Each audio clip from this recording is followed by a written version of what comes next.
Welcome, everybody. You are listening to the Authority Podcast here on the B Podcast Network.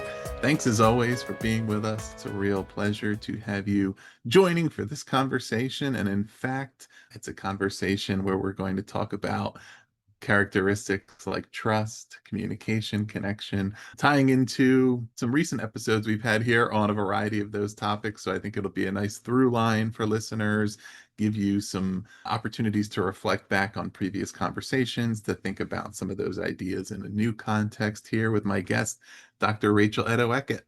She has earned a reputation as a strong instructional leader, passionate educational advocate, and dedicated mentor.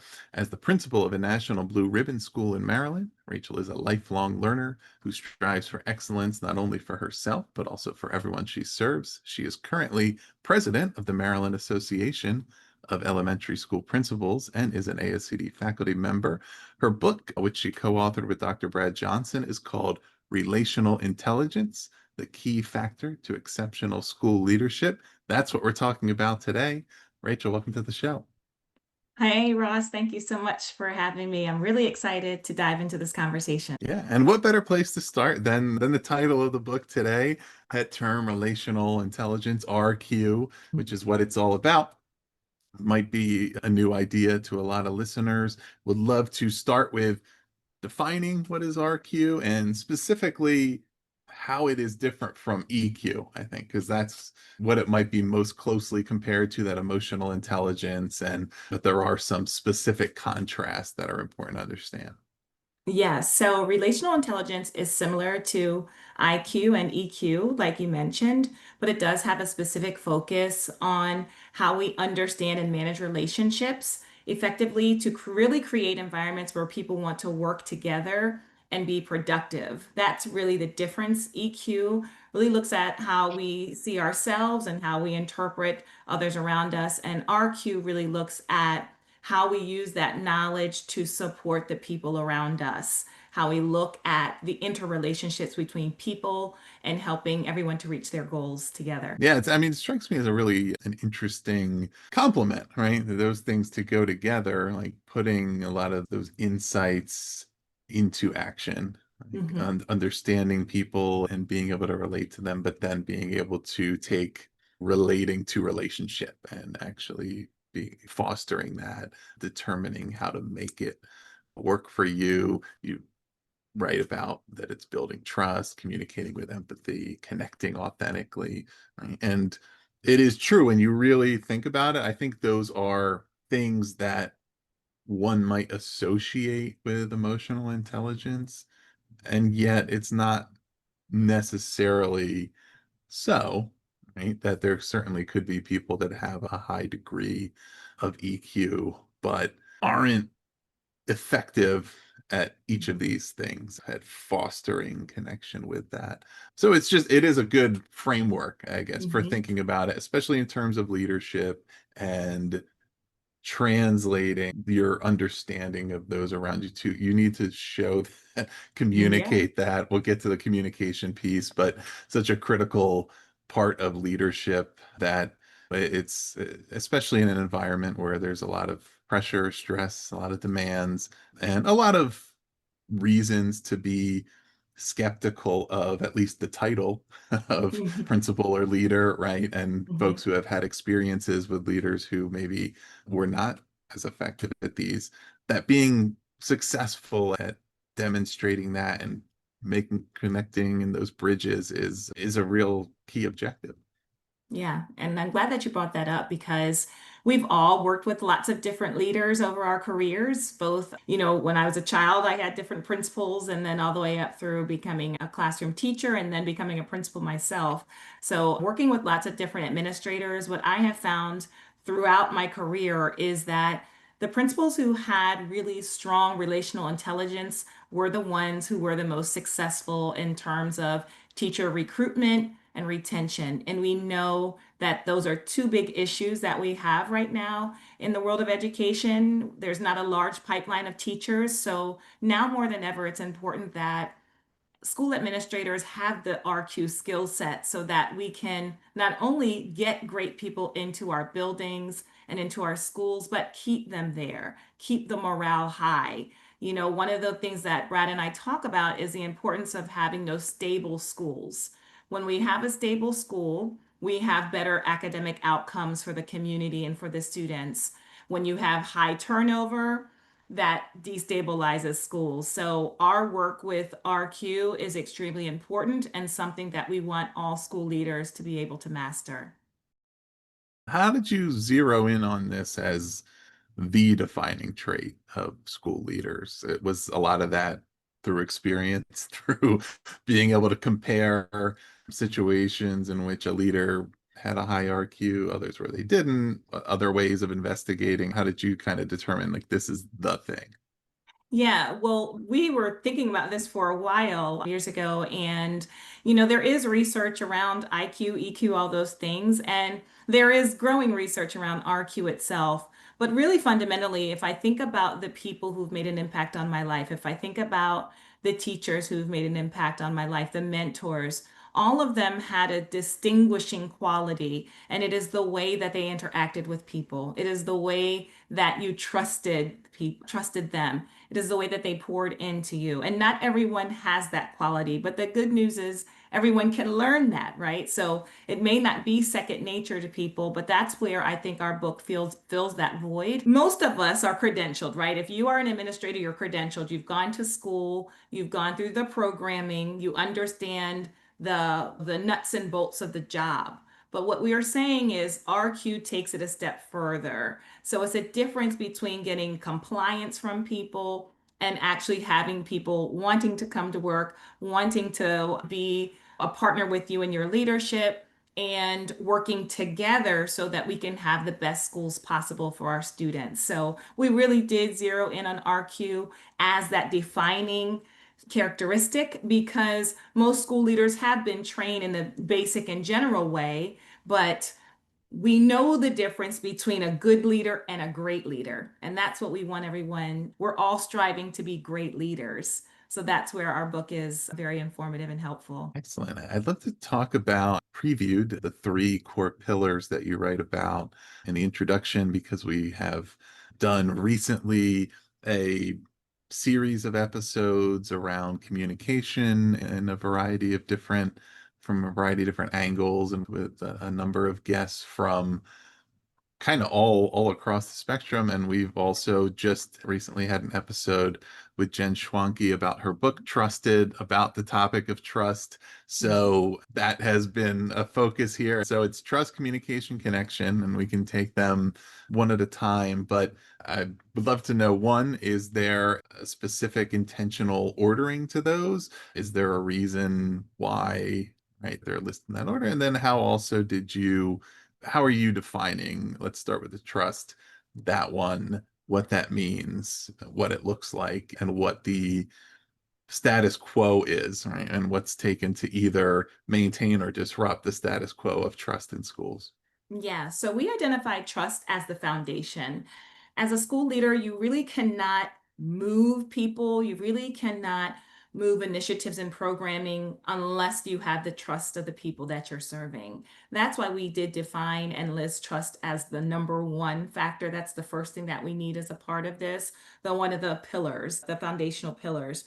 And again, trust really isn't about if you can do your job or not. We're all credentialed to do our job. We all earned our certificates to do this work. We've done the coursework, but that's not enough. Trust is more around, do people believe you to be someone of integrity? Do people believe that you will have their backs? And one of the things that I know I had to learn as a new leader, I really wanted to gain trust as quickly as possible. But gaining trust is a process. It's not something that necessarily happens overnight.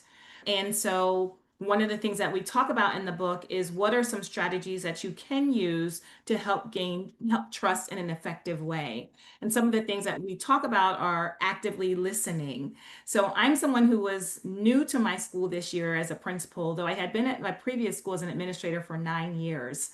And one of the most effective ways that I was able to gain the trust of the people that I now serve is just listening, actively listening. So the beautiful thing about being new is you don't know people yet. So you have that opportunity to really sit and get to know people, find out where their strengths are, where they can best be utilized, and just bring a fresh lens on things. So trust is really important, and it is something that we can help develop with people over time. But the thing about trust is it can be broken, as you Mhm. know. And sometimes one mistake can put you right back on square one.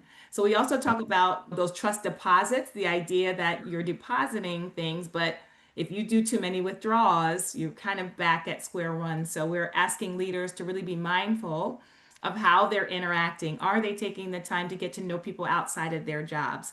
You know, we're all human beings, we're not robots, and neither are our staff. And so it's important to remember that people are people first, and it's important to connect in that special way with each person. Yeah. Yeah, I like the trust deposits and withdrawals language because it is something that we did talk about in my conversation with Jen around it does feel like sometimes that the recovery time from something that damages trust can be greater or harder to come back from once you have earned trust, right? That if there's somebody who I haven't made my mind up about them yet, or I'm like not really sure if I trust them, and they do something that like makes me feel like, yeah, I probably shouldn't trust them. But then they start to do things to establish trust, like you start to change your mind pretty quickly, versus if there's somebody you really feel like you trust them and you have every reason to believe that, and then there's something that shakes that belief. It's hard to come back from that because it's making everybody around question themselves and question, was I wrong to trust this person, right? And it's almost less about even the leader in that case, or trust can go in multiple directions, but it Yeah. becomes more about, what was I foolish for Yeah. trusting this person? And another thing we talked about is there really is this, I would say, strain of kind of like trust resistance just culturally right Hmm. now in a lot of areas, right? Not skepticism. I have to learn to trust this person or institution, right? They have to earn it. I have to make sure that there's evidence there. And especially if I'm putting my career into somebody's hands and Hmm. we're responsible for important work here, I need to know that we can trust one another. But even just a almost a pride that's taken in not trusting it, or Right. in questioning and resisting kind of establishment, whatever that looks like. And so it can make it extra hard to earn that trust. Yeah. And it can almost make people look for that reason to close the door on it and say, you know Hmm. what, I have my one example here, I have a reason here. And it can be really hard. And at the same time, once you've earned it, I'm wondering, I would be really interested in your thoughts on how a leader can use trust to their advantage, right? Like not exclusively by looking at it as something to be gained and then maintained, but also to say, once we have a high trust level, how can we use that to our advantage Yeah. to get better outcomes, to get where we need to go? Well, two things. I think one thing that I want to highlight is that trust is not words. Trust, people look for actions. People are always watching leaders. So that's why it's important that we show up, that we follow through on what we were saying, that we're honest, that we listen more than we speak, because those are good ways to build trust.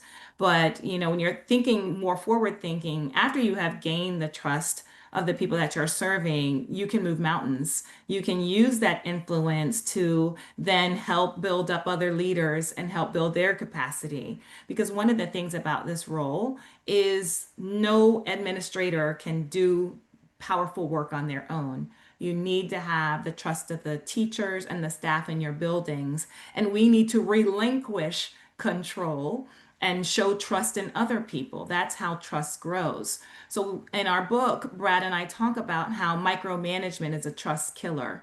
If we're asking someone to do something or something that is going to help move our school forward, we need to give them latitude to do the work. We can check in with them, certainly, and we can support their work. But if we're really going to build the capacity of people around us, one of the ways we can do that is by trusting them to do some great work for our schools. So that's one of the ways that we can use our influence in a very positive way once we have gained the trust of those around us.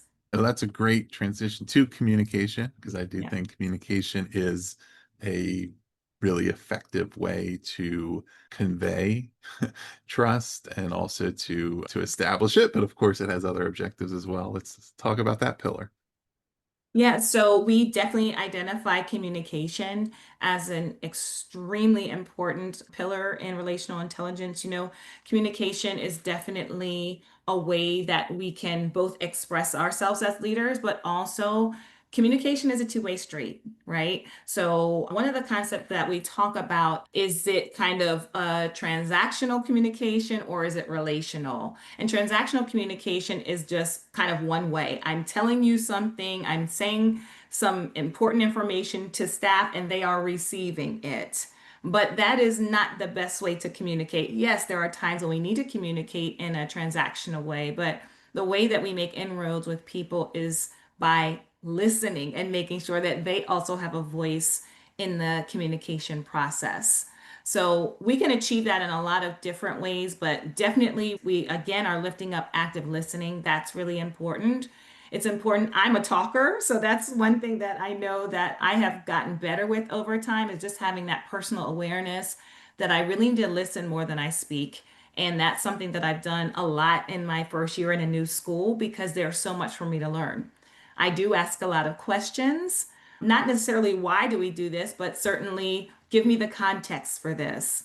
How did this start? How long have we been doing it this way? Those sort of questions are really helpful. And then I get a better idea of the culture of the school and the beliefs in the community. So that's been extremely helpful just to be a listener in the process. And that's something sometimes we forget about. We think communication is just all talking, but a lot of Mm. it is listening and then acting upon that information in a productive way. Yeah, and it can also be listening in the sense of asking yourself, like taking the time to ask yourself the questions about, okay, who is X information interesting to or important to? What questions would they have? What would they want to know about this? And what do I need to communicate about, right? Because I've long like believed that there's way too much in organizations of way too many things that they kind of categorize as like proprietary information, all right? That's kind of neat to know, or only leaders need to know this, blah, blah, blah.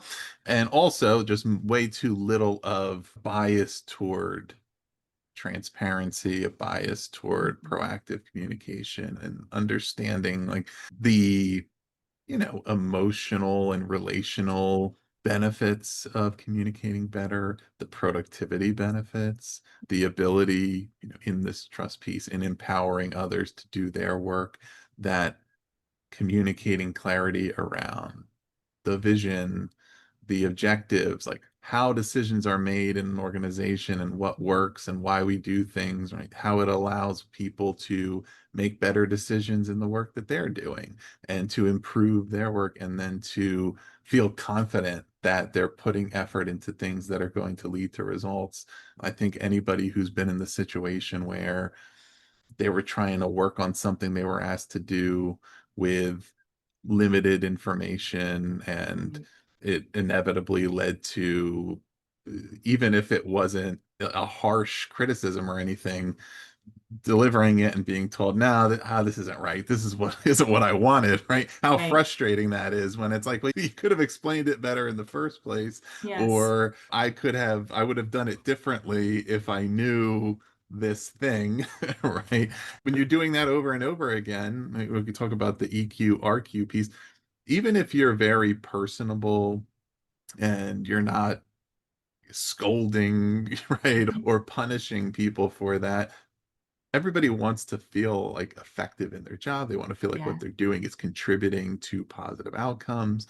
And the more they feel like whatever I do here is just not exactly right, or it doesn't seem to be aligned with the organization, or it's not what the leader is looking for, it's making me feel like I'm not doing a job that is up to the caliber of what my ability level is. I Mhm. know that I'm capable of doing great work if I'm put in position to succeed, but if there's just not that communication piece going on, or I don't feel like I have an opportunity to communicate, and there's not Right. a mechanism for that to say, here's what I'm seeing, here's why I think this would be a good initiative for us or a nice thing for us to try. Communication is so important in, yeah, all those things that create the conditions for success. For the leader to communicate to all those other constituent and stakeholder communities, parents, students, all everybody else who the teachers are on the front lines of Yes. interacting with.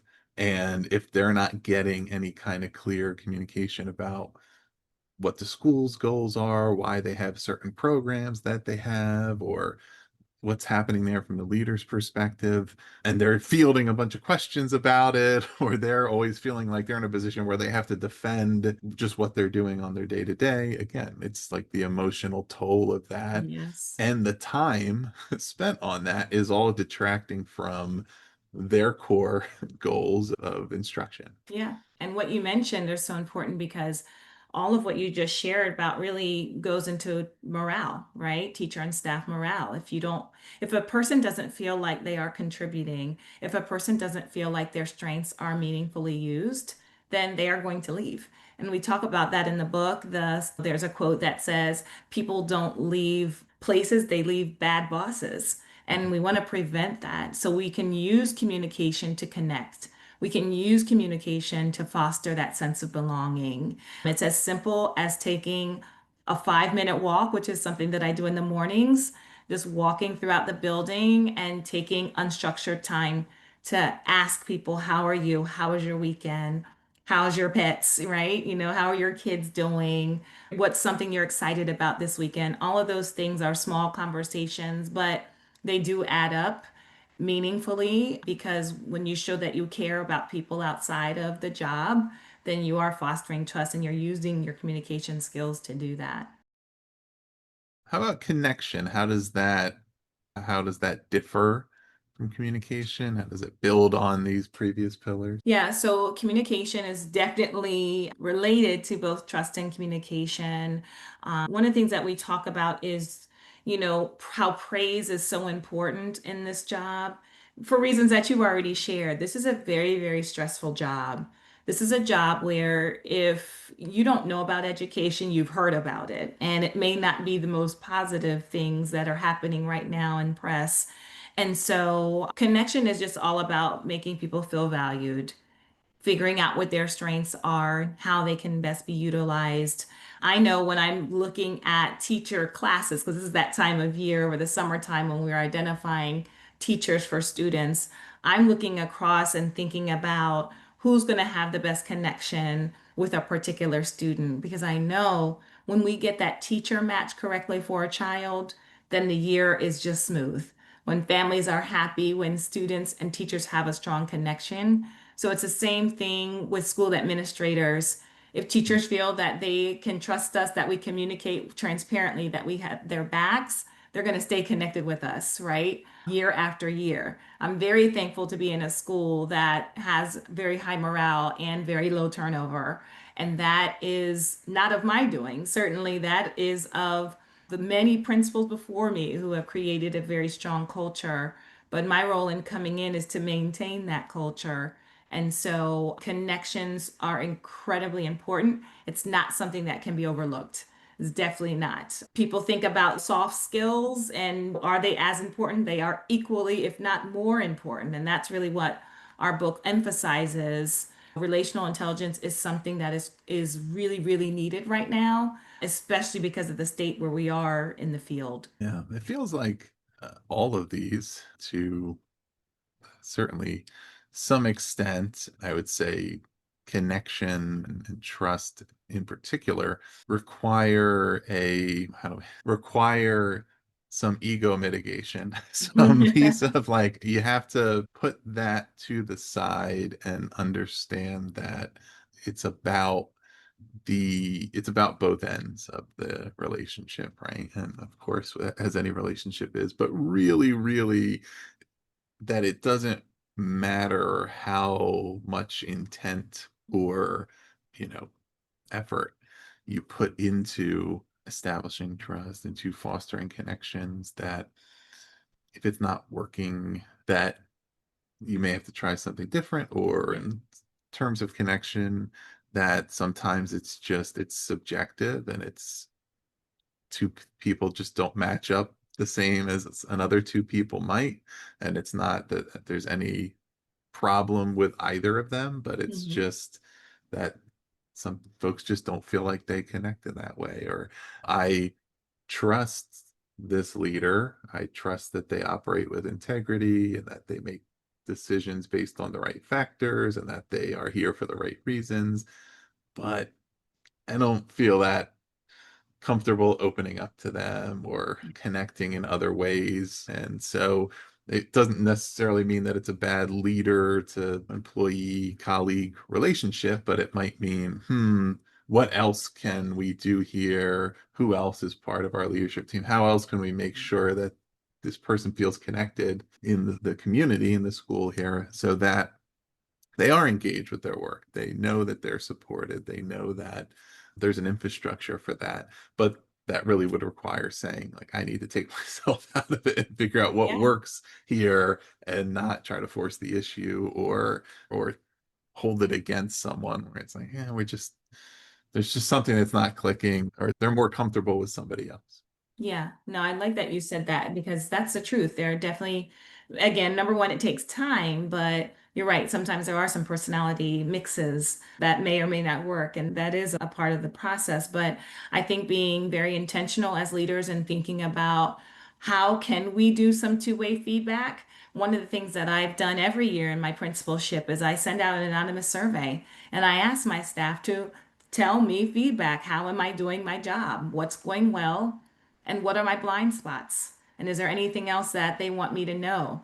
And I think people were initially shocked when I sent that out because most principals or administrators may not think to do that.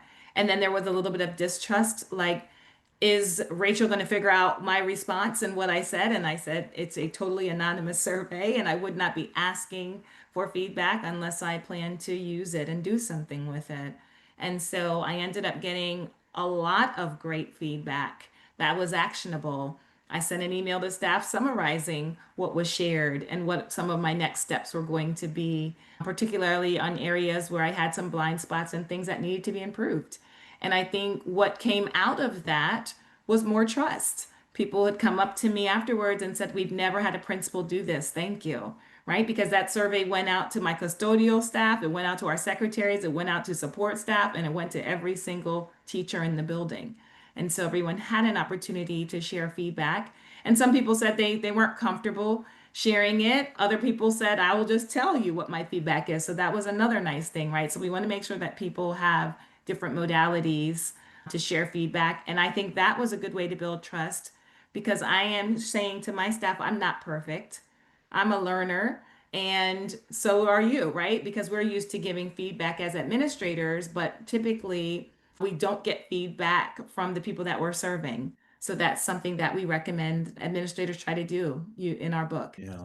How do you measure the whatever the outcomes and goals are of strengthening relational intelligence, of having effective leadership in the school? Like, what are some of the ways that you feel that really benefits schools? What are some of the things you'd be looking at to say, we're making some progress on here, or these are the reasons, and especially why this is so important? So our district actually does a school-wide morale survey for each individual school. So our teachers and staff all get that central survey, and then it's publicly put on a website for Mhm. everyone to see by school. So that is one of the metrics that we use. It's not the only metrics.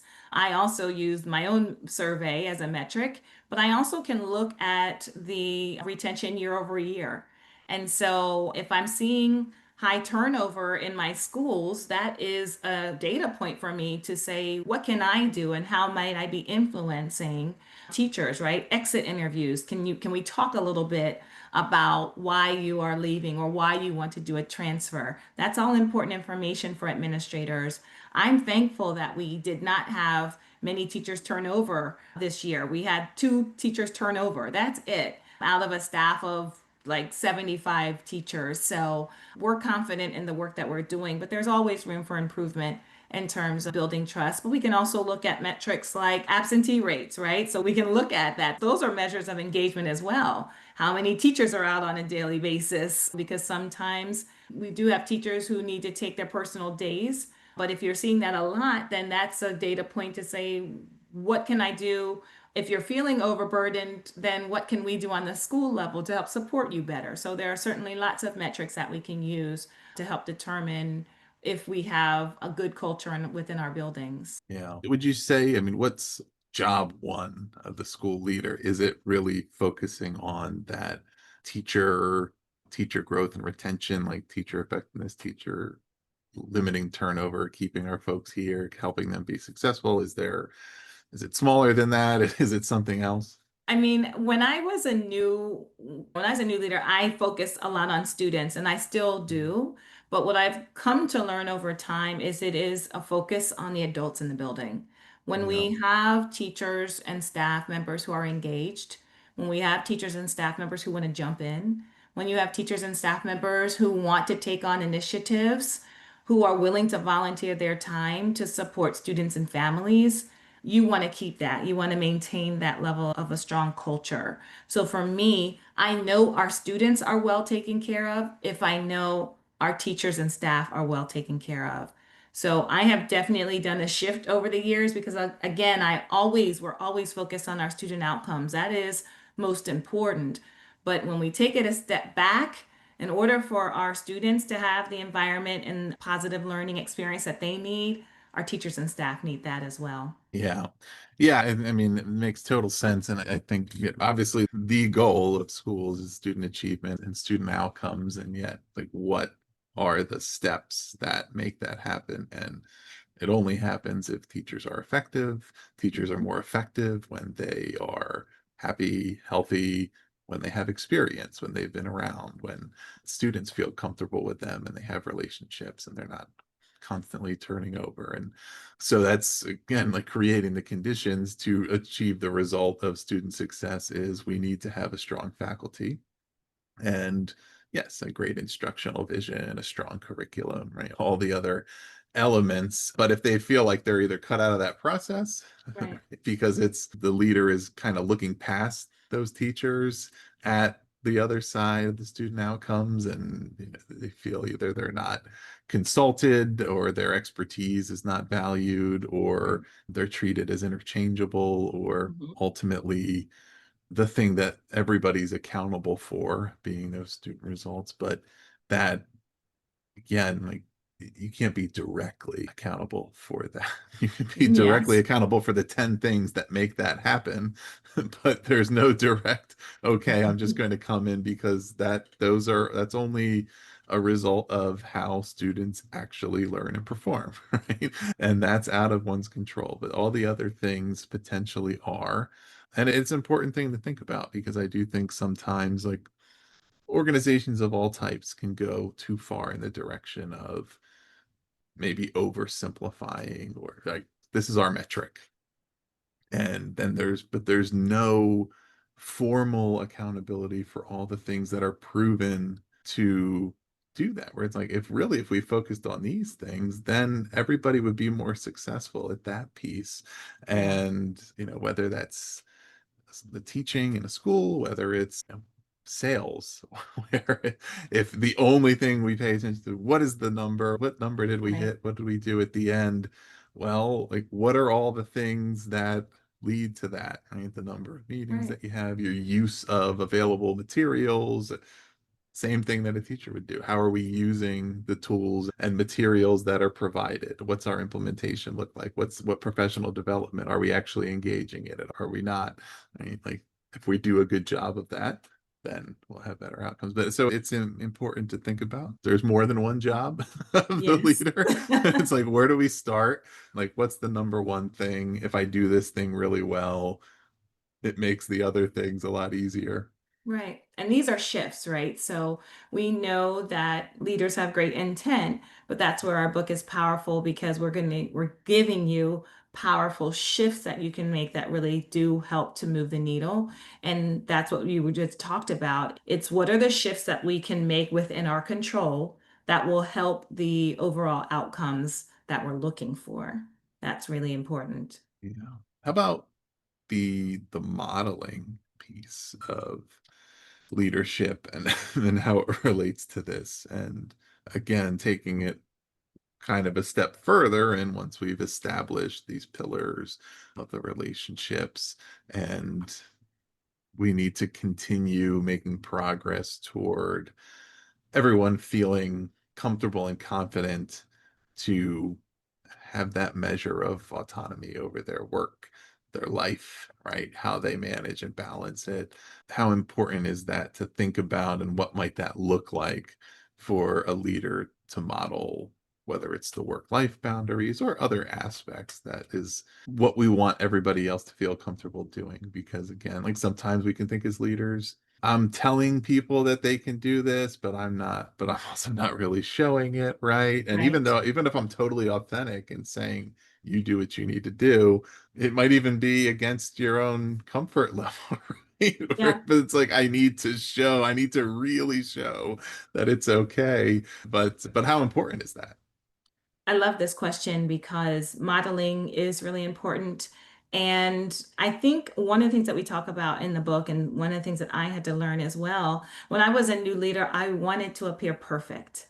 I wanted everyone to trust me because there would be a perception that I had it all together. But the fact of the matter is, I didn't have it all together. And there were some little cracks that kind of started to show in my leadership until I was forced one day to get vulnerable with the staff and to share how much I was struggling to keep up with the demands of the job. I was a new principal during COVID-19. And the first few years of my career as a principal were extremely hard. Those, I would say, the first 3 years. And I had no work-life balance. I was full on attached to my computer for probably 10 to 12 hours a day. And that is not an exaggeration.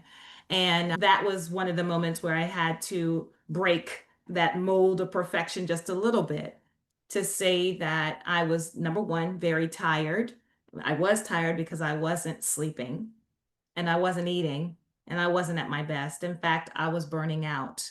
And we know that when leaders are burned out, our relationships suffer because we just do not have the time to be fully present with people.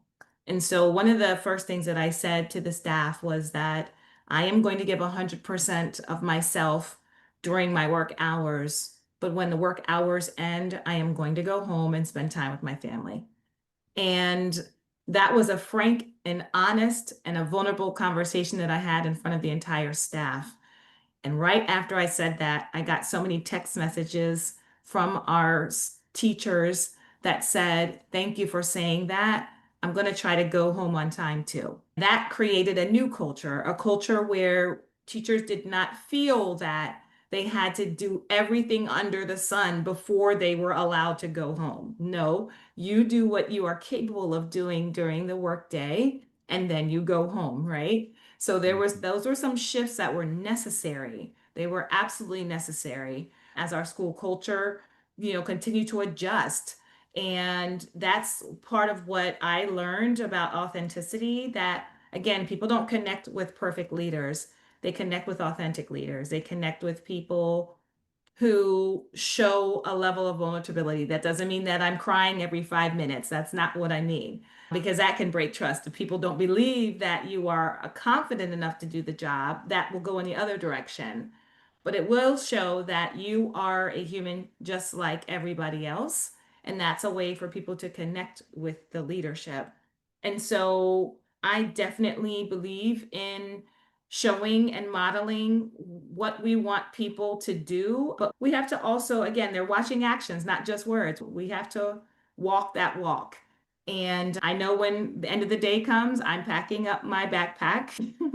I'm tidying up things, but I feel good about the work that I do every day. And then I go home and I feel good Yeah. about my home life too. And that is really where we all need to be. We want to be good in school and good at home. Yeah, absolutely. Well, I think that's actually a perfect ending point because we can we can model that here. We did a Yes. great job here, and now we'll go to the next thing. But before we leave, I want to give you a chance. Where can our listeners learn more? We will put the link below to where everyone can find the book. But is there anything else you want to point out for listeners to check out?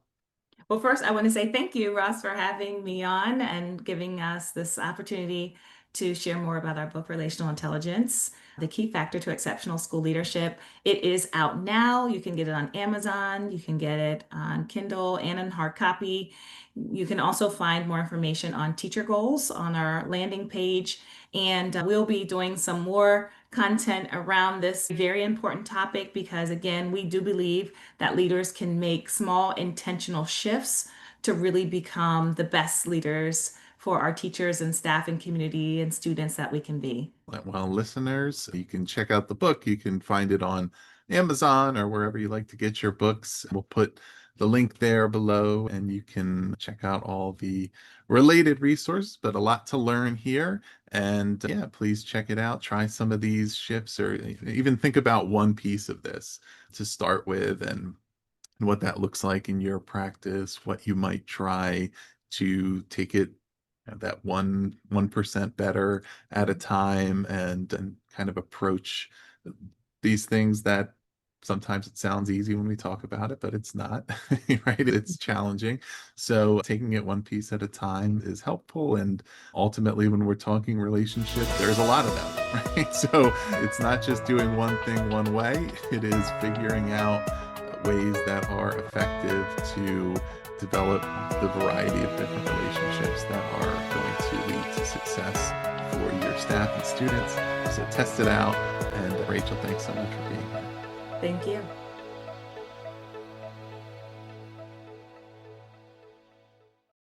This episode was edited by Gage Sanderson.